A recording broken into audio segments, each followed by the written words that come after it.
think you can. I got the microphone set right. I see that we have a lot of ladies already in the chat. I hope you all had a good Mother's Day.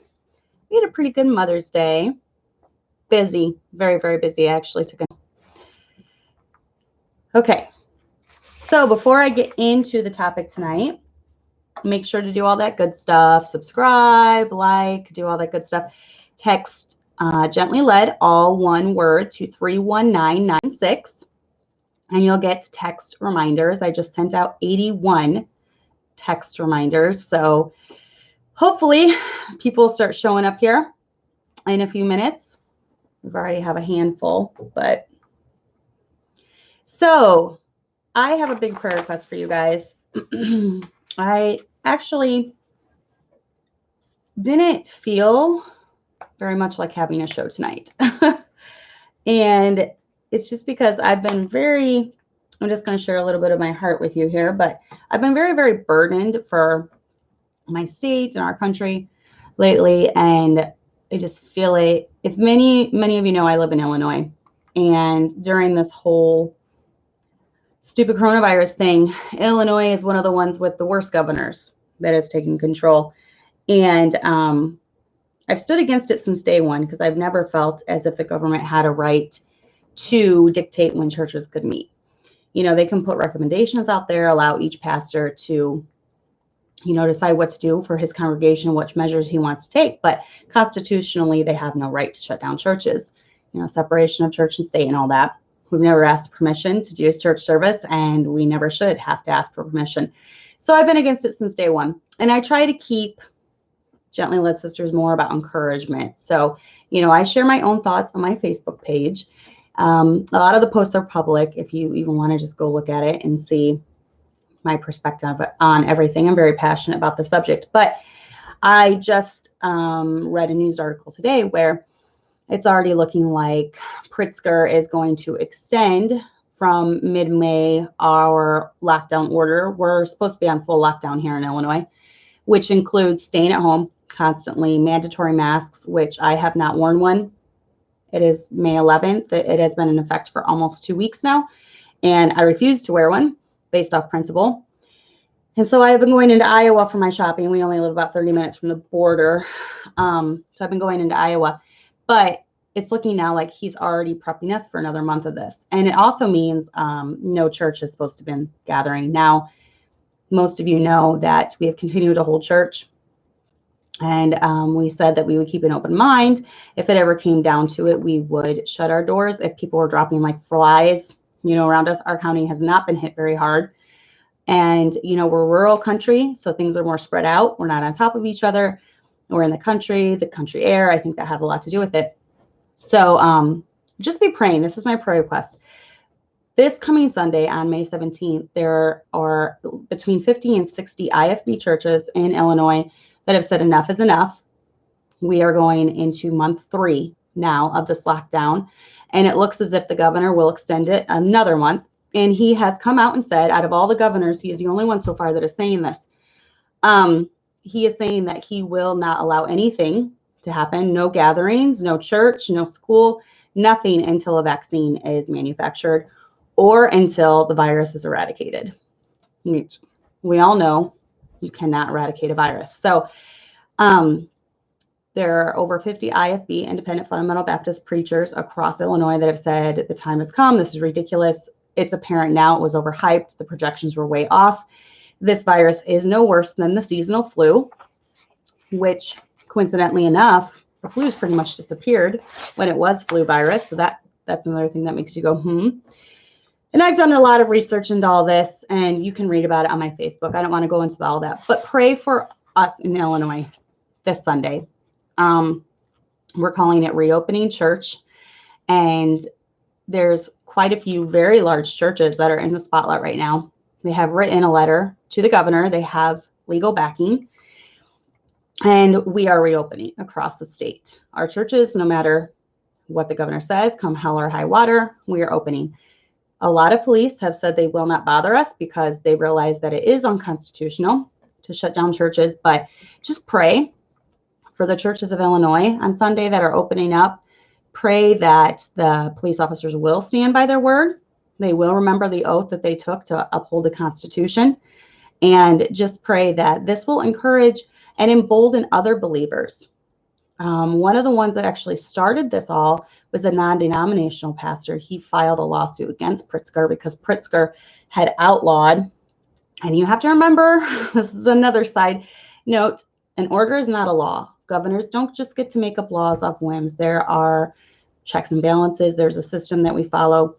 He had 30 days from the beginning of this for an emergency order. Those 30 days were up like April 7th, I believe. So everything beyond that is completely illegal. He is trying to get the Supreme Court, Illinois Supreme Court right now, to pass something in essence saying that he does not have to abide by the Constitution of Illinois or the Constitution of America, of the United States. Now, this is something I feel strongly about because, you know, my heart's been heavy I'm just sharing my heart with you right now. I haven't said much about this coronavirus topic, but my heart has been heavy because I've been mocked for my stand by believers and unbelievers alike. I have heard some people mocking those of us who are standing for our constitutional rights. And a lot of the attitude amongst Christians I have seen is, we know this heads to the mark of the beast, so who cares? We can't do anything about it. But I beg to differ. First off, we don't know when that is going to come, first of all. And it's a whole lot easier to serve the Lord than hiding. Okay, if it comes down to the point where we have to hide for underground church, I'm all for that. I will hide. We will continue to hold church underground. If it comes to where we have to come up with new ways to sow in, we will do that. But let's face it, if we stand for the rights we have now, it's going to take longer for them to implement that. So this is just a call for you guys to pray for us. Pray for the stand that the Illinois pastors have decided to take.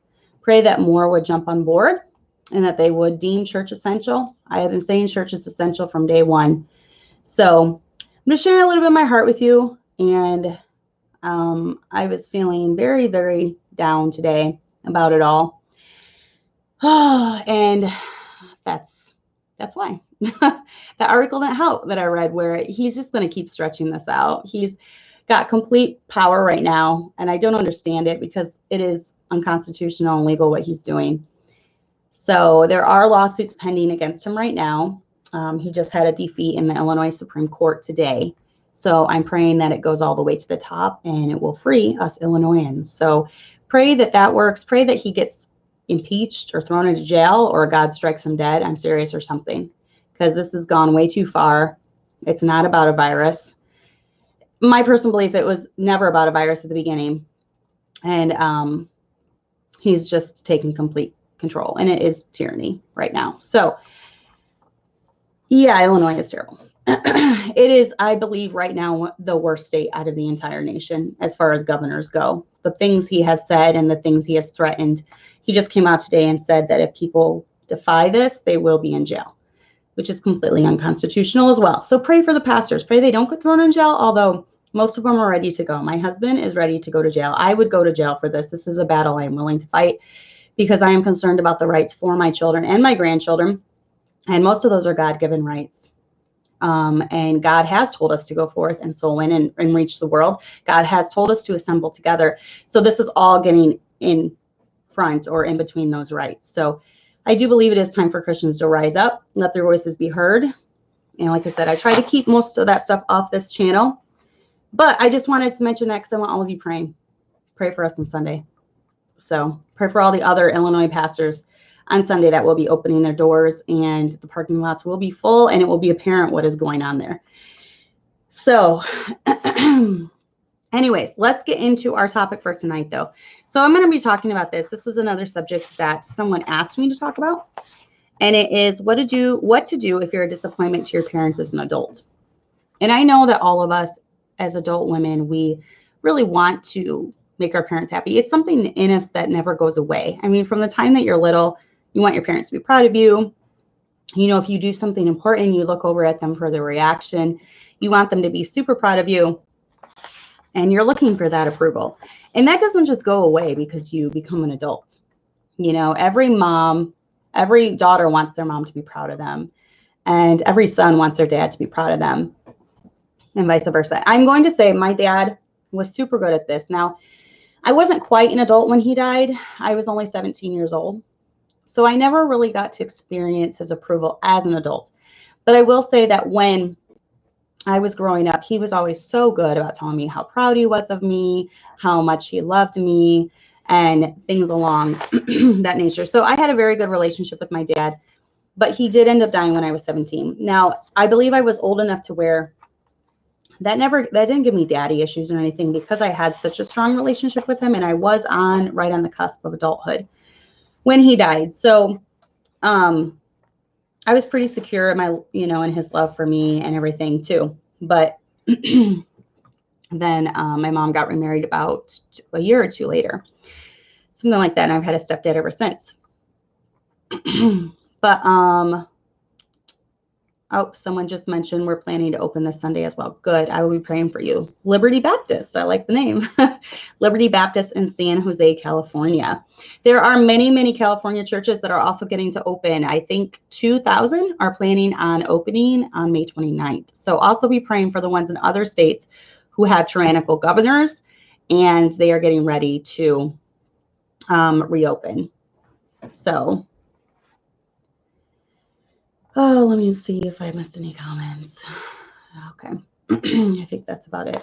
Yeah, I appreciate your prayers. But, I think that we all do, we crave that love and that, the approval from our parents. But there are times when, there are times when we just have to realize that maybe we're not going to get that approval. Or maybe because of the stands that we've taken in our life, our parents, maybe they're worldly, maybe they're not saved, or maybe they have completely different views than you, and they're not going to back us. And so what do we do when we feel like we've disappointed them? Even if it means, that you're doing what God wants you to do, but you still feel like you've disappointed your parents. So I wrote some things down I hope will be a help. The first thing to realize, when you get married, is that you're your own separate entity. You're your own separate family. Once you say I do and you leave the home, your parents can still have influence over you, but they no longer have authority over you, if that makes sense. When your dad gives you to your soon-to-be husband, he is transferring that level of authority. So now where you were submitting to your father, now you're submitting to your husband. And that's the order of things. So you leave and you cleave. That means if you're a man, you cut the apron strings. Your mother is no longer the most important woman in your life. Your wife now is the most important woman in your life. For girls, your daddy can always be your hero, but he is no longer the one that you listen to and obey. Your husband is now the one that you listen to and obey. So just remember that you are leaving and cleaving. Okay. And that means, personally, I really feel as if, I don't know, like our situation was, I really felt like we never really left completely until my husband started the church here, because he worked under his dad on staff.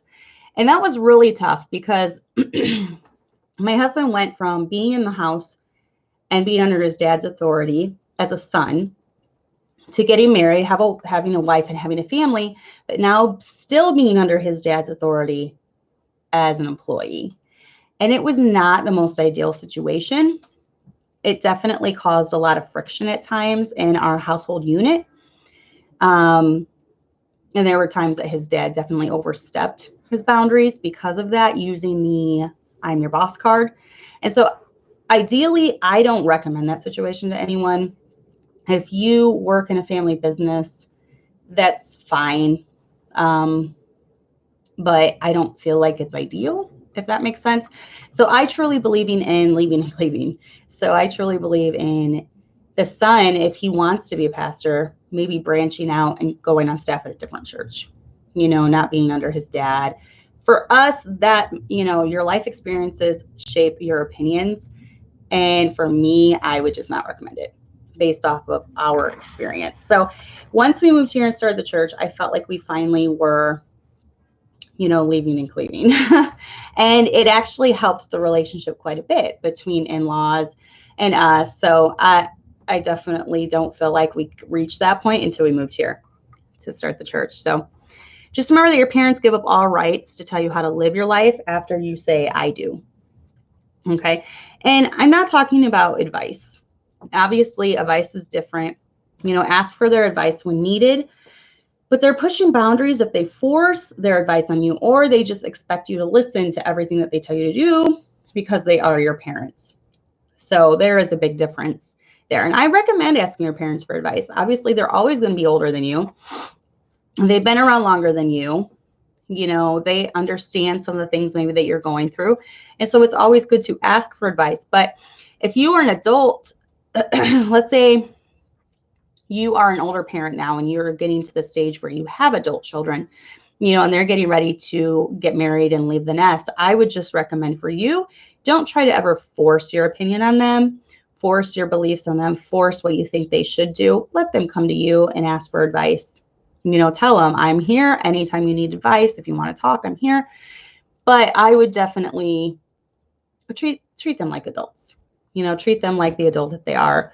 So when kids get married, and I felt like I was a kid. I was only 20. But when they get married, they need to feel like you're confident in them. You've been raising them for that day. You've been raising them to branch out on their own. My son is 18 and I'm not raising him to be tied to my apron strings forever. I want him to get married. I want him to have his own home and I want him to start having children. So that's my goal. I'm not raising him to be at home forever. Definitely not. He would not be happy with that. And I would not be happy with that. So raise your kids to leave and cleave. And then when they do, support them, give them confidence, let them know that you're there, but you're not going to run their life. If they have a question, come to you, but then just back off. So remember after you get married that your husband and eventually the kids are your top priority. All right. Relationships with parents are good. Working on those relationships are good, but remember that your husband and your kids are your top priority. I wouldn't abandon the parent-child relationship by any means at all, but just realize, if you have a very needy parent who feels like you need to come over there every day, or you need to do chores around the house for them every day. Maybe they're a little bit elderly, set some ground rules. Tell them, I work at this job. My husband works this job. We only have so much time, that we can really be over there every week. So set some ground rules, let them know, your boundaries and what you can or cannot do. So, and then, establish boundaries if they are overstepping them. If this is one thing with me, when it has come to my mom or my family, my line when it comes to my husband is I don't want them talking against him, talking bad about him to me. I've let them know from day one that my loyalty is with my husband. So, and he's taken some strong stands, and both sides of the family, I know, probably don't agree with every one of his stands that he's taken, but they have not said anything to me about it or to my kids about it. And that's just been a hard rule with me. You don't talk bad about my husband to me. That is an area I don't want to hear it. And so they might do it to each other, but as far as me, I don't hear it. So ignorance is bliss, right? So that is just one thing I have drawn the line. And I've heard of a lot of moms that their son-in-laws, they just badmouth them to their daughters. And I feel like if you don't nip that in the bud at the beginning, then it's just going to grow and grow and grow and grow. And they're just going to keep pushing it and pushing it, pushing it. And then it's going to end up in a huge blow up. So I would definitely nip that early. Tell them, say, wait, stop. You don't have to agree with my husband, but I don't want to hear you talking bad about him. My loyalty lies with him and I support him and whatever he does. And that's what I have said before to family members. So, oh, congratulations, Jess. I'm glad you're expecting. I always like it when I hear that people are expecting. So that's exciting. Now, where is the line between standing for your beliefs and honoring your parents? Because I get this question a lot. The Bible says, honor thy father and mother. And, you know, where is that line between you need to stand for what's right, you need to stand for your beliefs, and then honoring? And so I wrote down some things that, you know, what honoring is not, and then what honoring is. You know, I don't believe that honor is compromising your beliefs because of pressure.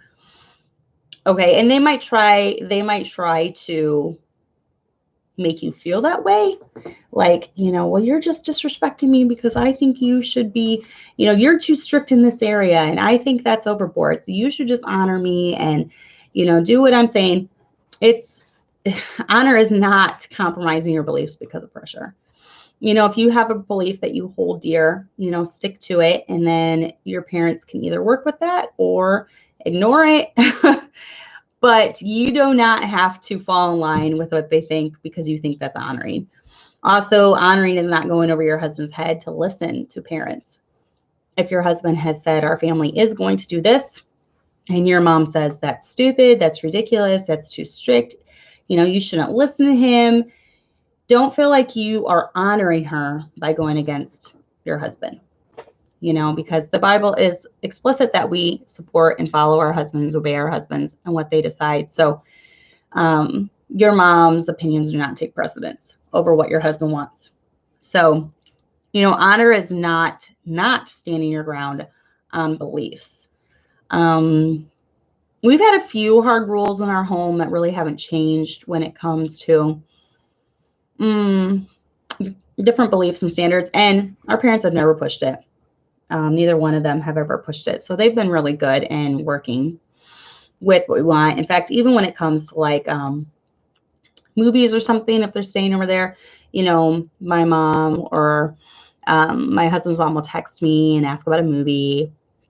And, you know, I'll be like, oh, yeah, that's fine. Go ahead. But I always appreciate it that they ask me about it. You know, they make sure it's okay. So I have like something in my lip. I can't tell what it is. I put chapstick on. I think it's chapstick. And then honor is not, you know, not going to them with a legitimate concern. If you have a legitimate concern over something that maybe is going on in their life, maybe something that they don't like about your life and they have a problem with it, it's all right to go with them with those concerns. Remember, you are an adult now, and you don't have to be treated like a child forever. And there might come a time where you have to be open. Now, I think this depends on like your family dynamic and how you grow up. When I grew up, we were more apt to confront each other about problems that we had. Maybe, I don't know. I never had a problem confronting my mom about stuff that I had a problem with. And I've noticed though, with my husband's side of the family, they are not as apt to be confrontational about issues. In fact, with his side of the family, they would rather just sweep things under the rug and pretend like they don't exist. Well, that's foreign to me. I hate that. I'm not like that with my friendships. I'm not like that with any of my relationships, basically. If I have a problem with something that someone is doing, I will go to them directly. I will text to them. I will call them. I will say, hey, you want to go out for coffee? And we'll sit down and talk about it. It's very foreign to me. I don't like to let things fester. And if I do not approach things head on, a lot of times they will fester. I don't like to hold grudges against people. I don't like things to build up inside. So for me, I'm not afraid of confrontation. In fact, many of my friends, if they're watching this, they'll know, because if I have a problem, I'm going to let you know. I'm not going to hide it. I'm going to let you know my opinion and let you know my thoughts. And if you don't agree with me, that's fine. But I just like getting my opinion out there and let you know how I feel, because things do have a way of festering. So with my relationships with my parents, with my mom, you know, because my dad died when I was 17, if I had a problem with something that had happened after I got married, I would call my mom up. And there was a few times I did. I called her up and I said, listen, I have a problem with this. And I just told her what it was. And I feel like that earns respect, you know, because I truly believe that adults should be able to have confrontational differences and be able to adult through it. I have many friends that have had different opinions with me on this whole matter. but we have just pretty much agreed to disagree. And they know I feel very passionate about it. And if they're very passionate about something that I don't necessarily think is a big deal or I'm not on board with, I still support them. I support them 100%. I am not as passionate with different areas, but like I said, I will support them. Or if I don't agree, I'll just keep my mouth shut. You know, everyone doesn't have to agree with me and I don't have to agree with everyone else. So, you know, honor is not establishing boundaries because you have honor drilled into your head. You can have boundaries. You do not have to let your parents walk all over you. You do not have to let your parents just completely dominate your life and make scenes, you know, especially with the kids. That's where I draw the line too. If we have ever been in a situation where someone was making a scene, I would just prefer to get on my kids and leave. Just leave the scene. You don't have to be there for the big blow-ups. You don't have to allow it to get to the big blow-ups. You can leave with your family and have your kids, you know, not allow your kids to say things like that. So that's what I would do if it ever got to the point where it was coming to a head in front of my kids. I don't want them seeing things like that. So I would just leave with them because once again, they are my top priority. And kids love their grandparents. Kids don't want to see you and their grandparents fighting. And that will have, you know, an impact on them. So before it would get to that point, I would just leave with my kids, you know, because we do have a lot of strong personalities on both sides of my family.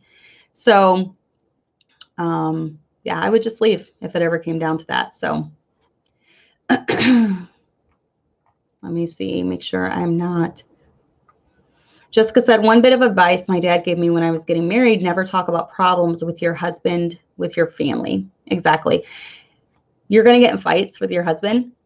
This is another hard rule I've had. You're going to get into fights with your husband, and it needs to stay between you and your husband because you're going to patch things up and you're going to move on. But if you're blabbing it to everyone, including your mom, your sisters, they are going to take your side, first of all, okay? Because you are their sister, you are their daughter. They're going to take your side and they're not going to forgive your husband. Even after it's all patched up, they're not going to forgive him. So I have made it a rule. I do not talk about fights. Even with my friends, I don't get into specifics. I just won't. I feel like that is a way of not honoring your husband, because how would you feel if you guys had an argument and your husband was telling all his guy friends? Or your husband was telling his dad about it. Yeah, me and Cassandra, we got into a knockout, drag down fight. You know, that's just, you wouldn't want that. So why do it to him? So I don't, I definitely do not tell anything about it. Oh, I'm sorry, Joyce. Yeah, that will be hard. But you know what? Once you get married, then that will be your new family. Your husband will be your new family. And you'll be a completely different entity. And you guys can raise your kids differently than how you've been raised. And I'm going over that in a little bit too. So, Celine, I agree. I don't think it's healthy to sweep things under the rug either, because then you're just kicking the can down the road, because eventually there will be a buildup and a blow up eventually, because things have a habit of festering. And I've seen that happen before too, where you thought everything was fine. And then boom, out of the blue, a huge blow up, because it turns out things have been festering for like a year. So I definitely,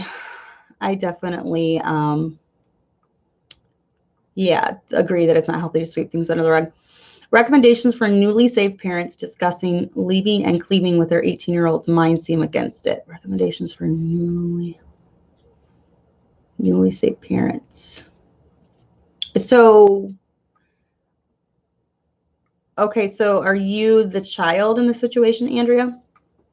That's what I'm asking. So are you the child and yours seem against you leaving and cleaving with someone that you're getting married to? Clear that up for me and I'll try to address that. Okay, so Vanessa said, jumping in late, had to run to Walmart, got harassed about going the wrong way in the aisle from an older lady. Don't get me started on that. That's another rant. Just check out the beginning, Vanessa. And we already asked for prayer from our communistic governor, Pritzker, here in Illinois. So, and then Adela said, the hardest issue with the husband is the mother who is dominant, and he has to take a stand on his wife. He needs to learn to be an adult with his family. In-laws can be hard to handle. Yeah, I agree, Dalen. Advice shouldn't be given unless asked for. So, yes, Joyce, my church is my family in many ways too. I see my church family more than my other family, and they're close. You know, you have that kinship that sometimes you don't have with family that doesn't see things the same way as you. So, Morgan, I like your rants. You can go ahead and get started on going the way down the aisle. But what is honor then? People are like, okay, so all those things aren't, what honor is not, but what is honor? And this is what I believe honor is when it comes to the Bible saying honor thy father and mother, that it may be well with thee and all that. I believe honor is after you get married, after you leave and cleave. Well, first of all, even leading up to marriage, I believe it's good decisions. It's living what your parents have taught you, the good things and the right things. Obviously, if you're from a broken home or you're from unsaved family and they're trying to get you to do wrong, it's still sin. If you sin, even if you're trying to honor them, honoring them doesn't involve breaking the law, disobeying the law, sinning. But I believe honor is, if you're being raised by good parents, making good decisions, marrying pure, dating the way that they want you to date, following their rules when you're at home. And then once you get married and you do leave and cleave, making good decisions after that. Staying in church, trying to raise your kids for the Lord, maintaining a good name after marriage, not getting in trouble with the law, not getting hauled off and sent to prison because you did some heinous crime. Remembering that you're a reflection of your parents. And if you're a woman, growing up to be a woman of grace, growing up to be a gentle woman, a woman that is basically a good reflection of your mom. And maybe there's some qualities that your mom really harped on you, when you're growing up. I know for my mom, one of the main ones was she was a hard worker and she wanted to raise hardworking kids. So when ever I was a teenager and I would get praised for being a hard worker, I could see that it just brought a light to my mom's face. And I've always remembered that. So I never wanted to, be lazy as I got older. And I've always tried to maintain that harder work ethic and whatever I did, whether it was, teaching piano at the Arts Academy, whether it was homeschooling, whether it's raising my kids for the Lord, I wanted to be a hard worker when it came to that. So, trying to involve your parents in your life, even if you have to put up with some annoyances. And let's face it, you're going to have annoying family members. You're going to have an annoying mom sometimes.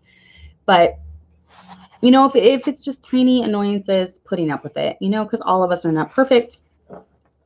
All of us have annoying things that we do, You find that out after you get married. And within the first week, what it is about the other person that annoys you. One of the things I do is I walk around the house brushing my teeth, and that drives my husband nuts. And that's just one of the annoyances that I do. There's annoying things that he does too. I won't go into them right now. I'll confess my annoyances, but I'm not going to tell you the things that annoy me about him. But we all have annoying traits. So, just put up with some annoyances. I believe it's good to try to have your parents involved in your life, as long as they're not, encouraging your kids to go behind your back or encouraging your kids to sin or encouraging you to sin, as long as they're not wanting to come to your house and drink it up or party it up or something. I'm not talking about extremes. I'm talking about if your mom has an annoying habit of maybe hovering over your shoulder while you're cooking or criticizing your cleaning, you can be nice about that. Just tell her, okay, Mom, I'm really busy. I do the best I can. Just kind of say nice things without being mean about it. So, okay. So Andrea said, I am the mom and we want to encourage our sons to leave and cleave. And they're not wanting that. Yeah. That's hard. I think in our generation, I'm seeing the first generation of kids that are just content to be kids at home forever. And it's not that way with my sons at all. My oldest has pretty much wanted to get married since he was 16. So I'm having to hold him back. He wants to find a girl and he wants to settle down. He wants to get married. That's just how he is. And, you know, I don't know if it's just the video game mentality or they're just not in a hurry to grow up. You know, I would maybe just talk to them a lot about how important it is to grow up and learn how to support a household, because it's such a great thing being married and it's such a great thing to have kids someday. And, you know, your plan for them is that eventually they'll, you know, move out and find a good job and be able to support a family. So just really talk it up to them, you know, encourage them, tell them that there's no greater life than being, I don't think there is anyways, being married and having a spouse and taking care of kids and running a household. I think it's the best thing ever. So just, you know, show them that you love being married, show them that you love, you know, having your household and your unit. So just encourage them that way. Maybe, I don't know if it's something from the time that our boys were little, my husband has encouraged them to be manly, to, you know, really man up. And I don't know if that has something to do with it. He encouraged hard work from the time they were young. Very young. From the time they were very young, they were doing yard work and things of that nature. He encouraged them to be very hard workers. So I don't know if that's something that you have to start when they're young. But you can definitely still be an influence now, even though, you know, even when they're older. So, all right, let me. Ron Hauser asks, when it comes to big family gatherings, where they have a moderate amount of alcohol consumed, how should we go about declining to join if we have been there every year, or should we? I would not go to a function that had alcohol. That is a hard rule in my house, but luckily for me, my mom has the same hard rule. She is very against alcohol, so there is no alcohol allowed at family gatherings. If it ever gets to the point where there is, I will just let them know, you guys know our standard when it comes to alcohol. We tolerate no alcohol, and if there is alcohol there, we can't come. I'm sorry. You know, if you really like alcohol and you feel like you can't do without it, we understand, but we will not be able to come. You could say it like that. That's my personal standard, though. I don't want you to have a standard just because I have one. You have to decide where your line is when it comes to alcohol. You have to decide, all right, this is the line, the invisible line that we're not crossing. We're not crossing this line when it comes to alcohol. So we have taken a pretty hard stance against that, against alcohol or seeing alcohol. So that's my opinion on that. Okay. Can you work in some advice about having a reprobate parent? If I had a reprobate parent, I would not be around that parent. You know, if they are truly reprobate, you know, and I don't say that loosely. I'm not one that just reprobates everybody. And I'm not one that just goes around throwing everyone in hell. But if they were living an open and out lifestyle where they were burning in lust for the same gender and they were out and proud about it, I would not want my children around that at all. Zilch, zero. Do your own research on it. Yes, I know this is going to cause waves, but those that live that lifestyle are more likely to abuse children. And I do not want my children abused. So I will avoid that at all costs. I will not be around them. I will not let my children be close to them, because that is another thing. I have actually known of people that had a reprobate sister or brother, and they did not tell their children. Now, they were only around them maybe once or twice a year, but their children didn't know. They were not repulsed by it. And so anytime that aunt or uncle was around, they loved them. You know, kids just tend to love their family members. They tend to love their aunts. They tend to love their uncles. And it always just scares me when I hear that, because there is a high amount of abuse, especially against children in that lifestyle. Whether or not you agree with me, I've researched it. Do you know that most people who turn out to be reprobates were abused as children themselves? Child abusers often end up being child abusers most of the time, actually. So I will not take that chance. I will not be around them. I would have to cut them off. That is my personal opinion when it comes to that, especially having children. Now, if you don't have children, that's going to be a choice that you have to make. You know, that's just going to be something I've never ran into that actually. So I don't have the best advice for that. I'm just saying if one of mine did turn out to be, that's a hard line for me. I would not let my children be around them. So, all right. Someone said, wait, I missed a question here. See, I'm not the only woman who walks around the house brushing her teeth.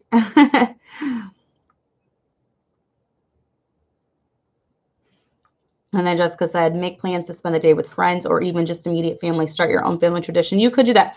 You could tell them for a while on Thanksgiving, we had decided to start our own tradition. And a lot of the museums and stuff in Chicago are free. So we went to Chicago every year for Thanksgiving. And our parents weren't super happy about that at the beginning. They got used to it. And then we decided to stop it. So then they were all happy with us. And now we've kind of fallen into a pattern. Like we do Thanksgiving Day with his family every year. And then we do the next day, Friday, with my family. And then we do Christmas at any given time with his family. And then my mom does a few days at a cabin with our side of the family. So we're kind of in this pattern now.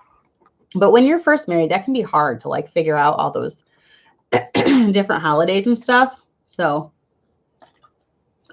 should a child, before they leave to be married, have the leave cleave discussion with their parents? I'm not sure if you discussed this yet. Oh yeah, I definitely think so. You know, the parent's going to be preparing them for all that and for after marriage. So yeah, I would definitely have the discussion with my kids. So, and then Andrea said we were saved about 6 months ago and it's different for them. Yeah, just take it slow with them. It's going to be a whole new style of thinking, a whole style. I don't think that's the right word. It's going to be a whole new way of thinking. There you go. It's going to be a whole new way of thinking. So, you know, just take it slow. Maybe introduce some good teaching about the subject or some good preaching about the subject if they're open to listen to it. So maybe if it's coming from someone else other than you, it might make more of an impact. So did you guys grow up with video games in the house? How did you manage screen time versus reading? I did. I grew up with a little handheld, like, what was it? Nintendo DS, like with Mario Party or not Mario Party. We didn't have Mario Party back then. Mario, like, what was it called? Mario 360 or something. It was a Mario game. I grew up with it. Now, when I was growing up, I was passionate about reading. I still am passionate about reading. I still do not play video games. I don't play games on my phone. I don't do anything like that. The only games that are on my phone are ones my kids have downloaded. I don't even know how. I'm just not big into games. I would rather be reading a book or reading a blog or reading an article. Read. That's all I want to do. I just want to read everything. So it was never a big deal for me. Yes, we do have video games in our house now, especially for my kids, and especially during this whole stupid coronavirus thing. They will play some games with their friends, and I think it's good for them to be able to talk with them as they're doing it, you know, people that we know, things like that. You know, you just put boundaries up, tell them they can't stay up till 2 o'clock in the morning playing. We turn our Wi-Fi off every night, right around 9:30 or 10. So it's not even, it's not going to happen anyways. Making sure they get our kids know there's no video games until their school's done. You know, there's no video games until the chores are done. That's our chill time. We all have a couple hours in the afternoon or evening to chill. That's our chill time. So, and it's also not a big deal with me with my 18-year-old. On Mondays, this is his day off. He can play a few hours of video games. I don't micromanage him because he works so hard throughout the week. He works over 40 hours of hard labor. He is earning his wage, so he's allowed some downtime on his day off on Monday. So it's not something that we make a big issue about in our house. So, and I'm totally not sticking with my outline. I'm just answering questions, but I agree, 6 million. Most abuse comes from family members too, and sometimes you can't really tell who is or not a reprobate. Be always watching your children around family members. Yes. Even when we spend the night with family members, my kids are with me in my room alone. That's just another hard rule that we've always had. I don't want them staying anywhere around the house. They are with me at all times. So, all right, let me make sure. Yeah, Kirsten, I agree. Maybe they have to meet the right woman and then they will want to leave and cleave all of a sudden. Yeah, sometimes they just need that jolt when the right girl comes along. So that might be what happens. But, how do you overcome feelings of inadequacy if you feel like you've let your parents down by putting certain standards and convictions in place? And I know this is hard because we all have those feelings. Am I doing the right thing? Should I be listening to them? They put the guilt trip on you. Am I doing things right? But, especially when it comes to raising your kids and they're trying to, well, you need to do this with your kids. You need to do this with your kids. Remember that you alone know your children and what's best for them. You carried that child for 9 months. You birthed that child. You have nurtured and cared and kept that child alive from the time that they were born. And you alone know every cry, every sigh, every little thing that they're going to do, every little idiosyncrasy and every little quirk that they have. Your parents are not with them all the time. So where grandparents can be a very good influence in backing up what you are teaching, they should never undermine what you are teaching. They should never say, oh, your parents are so strict. They should always support you. And if they're good parents, good grandparents are going to. Now, you might have to have a talk with them if they're not. And I think once or twice, most parents are going to get the hint, especially if you're like, Mom, Dad, I love you and I want you to be in my kid's life, but I can't have you undermining everything I'm trying to do, making me look like the bad guy. Sometimes you might need to say that, and it should only take once or twice and they'll get the hint. So remember that your self-worth doesn't lie in approval or accolades. It lies in if God says, well done. Our main goal is to, have God say to us, you've done a good job when we get there. And where it might hurt a little, if we feel like we don't have our parents' approval, our ultimate goal is to serve the Lord and for him to say, well done. Our ultimate goal in this life shouldn't be just to get praise from men. Because honestly, men and even family members sometimes can turn on you in a heartbeat. They don't agree with something that you're doing.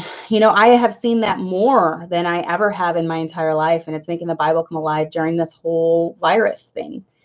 Seeing neighbor turn on neighbor and seeing family member turn on family member, want to report them for not doing social distancing or not staying home or having church or, and the Bible talks about as we see the day approaching, all these things are going to start building up and this stuff is going to happen, with father turning on son and, all these other things, all these neighbor turning on neighbor. It talks about how that's going to happen. So I feel like I am starting to see how that could happen. That was hard for me to imagine before, but after these last couple months, it's not hard for me to imagine anymore. So remember that our goal is not to get even our parents' praise or other men's praise, but it's to get the Lord's praise. So remember that certain generations have certain quirks, and sometimes it's just the way they were raised. It's not you. Okay. So take, for instance, the baby boomer generation. I don't know if many of you have noticed this, but the baby boomer generation raised many narcissists. I don't know why. I don't know if they were kind of left to themselves to be raised. I don't know, but it really did. And the narcissist generation, as I like to refer to them sometimes, raised my generation. And I feel like the people of my generation brought a lot of baggage into adult relationships because of that. So I think that a lot of people my age just need to realize that it's nothing we did. It's nothing, not our personality. It's just that generation. It's the way they were raised. I don't know.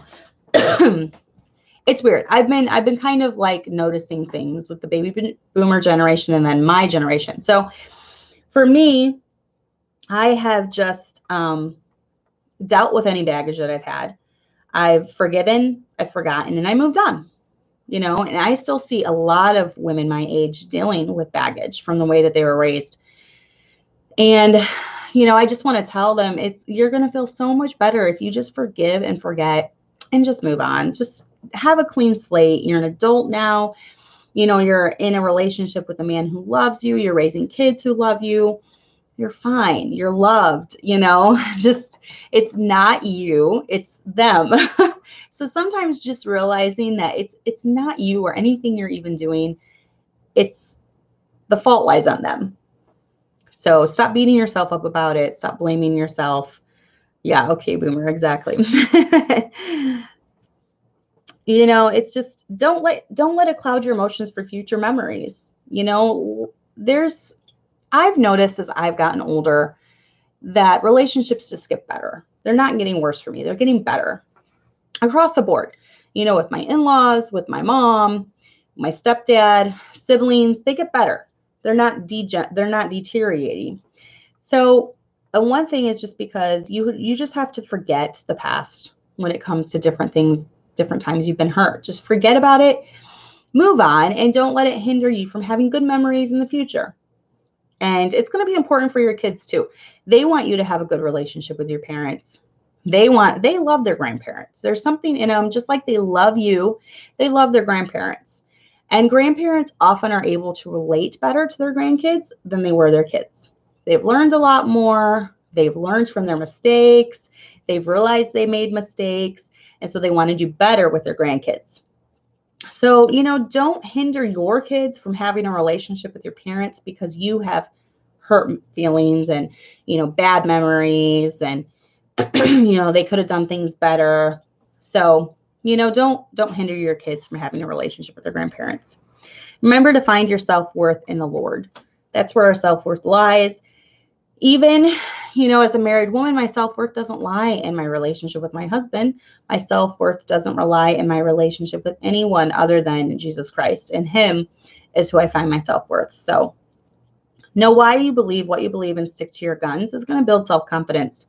And especially if you know why you believe, you know what you believe. If you don't know why you believe what you believe, you're going to be kind of wishy-washy about it. You're not going to know how to defend it. And you're just kind of be like, oh, maybe she is right. You know, maybe I should just kind of forget about this. And, you know why you believe what you believe and stick to your guns. So, but how do you not repeat the same mistakes with your kids?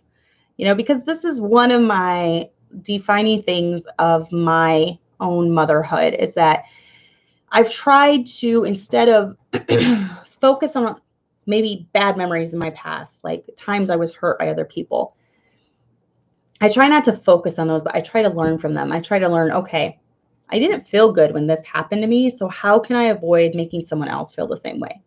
How can I avoid, I didn't like this as a kid when this happened. So how can I not let my kids grow up with the same bad memory or same bad feeling? You know, so whatever you feel like you're lacking in, do a better job with your kids. Or what, like, I'm not talking about lacking in personality, whatever you feel like you lacked growing up, okay? If you lacked maybe your parents' praise, then try to praise your kids. You know, if you lacked when it came to affection, then try to shower your kids with affection. You know, try to do better. A lot of times we kind of fall into the same trap of, because we were raised a certain way, we just instinctively do that with our own children. So you might need to fight against things that feel natural because that's how you were raised and go against that. And as far as like, maybe you weren't hugged a lot, you know, when you were growing up. So that's kind of like foreign to you, but you kind of feel too like you were missing out on something. You know, you feel like maybe you needed a little bit more affection. So really go against the grain, what you're feeling, and just lavish love on your kids. You know, hug them, tell them you love them, tell them you're proud of them, you know, things like that. Don't become bitter. Bitterness is not attractive in anyone, and it destroys you from the inside out. And I've seen bitter women, and they're miserable. And I don't ever want to be miserable. I want to be happy. So that's why in my own life, when it's come to different situations, for me, dealing with something head on prevents bitterness in my life. I don't like things to fester. And so that's why if I deal with them, I can move on. I can forget about it, put it out of my mind. If I don't deal with it, if there have been situations where I don't deal with it, it festers. It stays inside of me and it's rolling and my stomach's turning and I think about it and I dream about it. And then as soon as I deal with it, I'm at peace again. So for me, confronting a problem head on really helps keep the bitterness at bay. Exhibit forgiveness to your kids if you're hurt. So if maybe they see someone hurt you in your life, show them what it's like to forgive. They're going to watch a lot more what you do versus what you say. Anyone can say forgive. Not everyone can show that though. So show your kids what you want them to do as they get older. And then even when you have adult children, let them know you're proud of them. It's important for adults to hear too. I like hearing people are proud of me. I like hearing people tell me they support me and they're on my side. Every adult does. What adult doesn't? You can put on a facade like that's not a big deal, but it really is. So if you have adult children, call them up. Tell them that you're proud of them. Send them a text. Say, I'm so proud of you. I do it even with my older sons because they're men. They need to be told that. They need to be told that they're hard workers and I'm proud of the men that they're becoming. So, don't bring up past hurts to your kids. Don't talk about the time when you were a kid and your mom blew her top and blah, blah, blah. They don't need to hear that. That's their grandma. They love their grandma. So, and they're going to see that, you're kind of still bitter about it. So just let go of all that. You don't need to bring it up to your kids. And then move on and just live your life. Remember, ultimately, it's your life. Okay. You left, you got married, you left and, cleaved, left and cleft. You left and cleaved with your husband and your children and husband are now your main priority, and still try to bring honor to your parents. Try to have a good name. Try to be good, upstanding citizens and serve the Lord. But remember, there's a line between doing everything that they tell you to do after you get married and then just living your life and being, bringing honor to them. So, all right. So let me see if I missed anything. All right. So okay. Okay. Let's see. Didn't your husband not want to get married, but then he loved you so much he changed his mind, Cassandra? Yes. He had always said, it's so stupid to get married when you're young. I'm going to be, I don't know how old he said he was going to be, 24, 25 before I get married, blah, blah, blah. And then he met me. And we didn't get along at first. When I first started going to church when I was 17, we started going there pretty quickly after my dad died. And it wasn't until I was about 18 and a half, 19, that he really started being like, I kind of like this girl. And we got married when we were 20. So yeah, it was a short engagement period. It was a short dating period. It was only about a month, but we had pretty much for almost an entire year been getting to know each other, talking to each other at church for hours and hours, and really liking each other. And so then it was from the time that he said, okay, he's like, I give up. He said he was actually like outside thinking about me and praying. And the Lord gave him a verse, delight thyself in the Lord, and he shall give you the desires of thine heart, or whatever it is. I don't know if that's word perfect, but he was like, I realized you were the desire of my heart. And so it was like the next week or something, he approached my mom about the relationship with me, even though we were really good friends at that point. And so a month later, he proposed to me. And then 6 months later, we were married. So yeah, 20 years old, out flew the 25-year-old thing. So then by the time we were 25, we had 3 going on 4 kids, I believe. We might have had 4 kids by then. I don't know. So yeah, that definitely was out of the window after he decided I was the one for him. So, all right. So let me make sure I didn't miss anything else.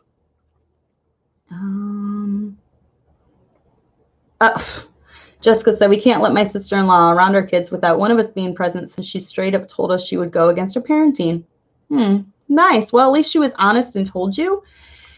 But yeah, I would definitely not allow my children around someone unchecked that was like that.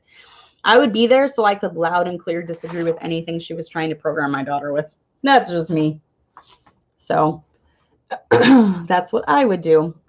And then Adela said this program and others, the women the new FB are creating is really helping women to understand life as a Christian. I hope so. I hope it helps. That's my heart's desire, to just help new Christians. I have a heart for Christians, for women that were just saved. Like the one that was asking the question, she said she's only been saved 6 months. So a lot of women are getting saved by watching preaching and stuff online. And then they don't know where to start. You know, where do I start with this new lifestyle? They want to serve the Lord, but it's something that takes time. You know, we constantly have to weed things out of our life, and we constantly have to grow. And if you've only been saved 6 months, it's like a little 6-month-old baby. That's how your relationship is. That's how God reviews his relationship. So it's just new. It's a baby relationship. So you have to take baby steps. So any little advice that I can give that'll help you, that is why we're here. For sure. So share this video, like it. I'm going to try to get a new guest on. I need some more show topic ideas. I've used the 2 that I was asked to do, and hopefully I did this justice. I know how it is when you feel like you're not good enough and you feel as if you could be doing more. And so I hope this helped. If you are truly trying to serve the Lord and your family's trying to make you feel guilty for it, know that you're not alone. Know that there's other people going through the same struggle. And it's not always easy. It's hard to stand against family, especially when you're being made out to be the bad guy, or you're crazy, or you're strange. Why did you change so much? You know, you're just psycho. You're just like all those crazy right-winged Bible thumpers. It's hard to make, you know, it's hard when you feel bad like that. But just remember, this channel is for women like you. You know, we have a small community here of women that love each other and support each other, and we're all here for each other. We'll try to encourage you. We'll try to get, you know, have each other's backs in this journey. So if I can be a small encouragement, that is why I am here. So for sure. Oh, it's only been 6 months for you too, Joyce. Oh, see, lots of little baby Christians on here. That's why I have this channel. I guess in, let's see, in salvation years, I'm 39. So I'm like a 34-year-old. So I'm still like, don't have all the answers, obviously, but, you know, I've been saved 34 years and learning that whole time. I've been in church that whole time, in my Bible that whole time. So I'm like a 34-year-old. But, and Yvonne has only been saved a year. So you're like a 1-year-old. You're like Kelly's age. So, all right. Well, I am glad you guys joined me. Please pray for that prayer request I mentioned at the beginning. Pray for this craziness to end in Illinois. Pray that our governor gets impeached, or a mighty act of God will take him out. And pray for the stamina and boldness of Christians across the nation, as we see the beginning of this churches might not have been targeted, but it is heating up to where they are being targeted. If people can be safe shopping at Walmart or Home Depot or Menards, they can be safe in church, singing praises and worshiping God. So please pray for all of us across Illinois on Sunday, as over 50 of us defy the governor, come hell or high water. So stay tuned. We'll see what happens. Next Monday, I will give you an update on that whole situation. So, all right. So anyways, I'm going to let you guys go, and give me show topic ideas in the bottom. Tell me what you want to see in the show. Tell me who you want to have. I need to have another guest on. Give me some ideas for guests, and we'll see what happens. All right. We will see you guys next week. Bye.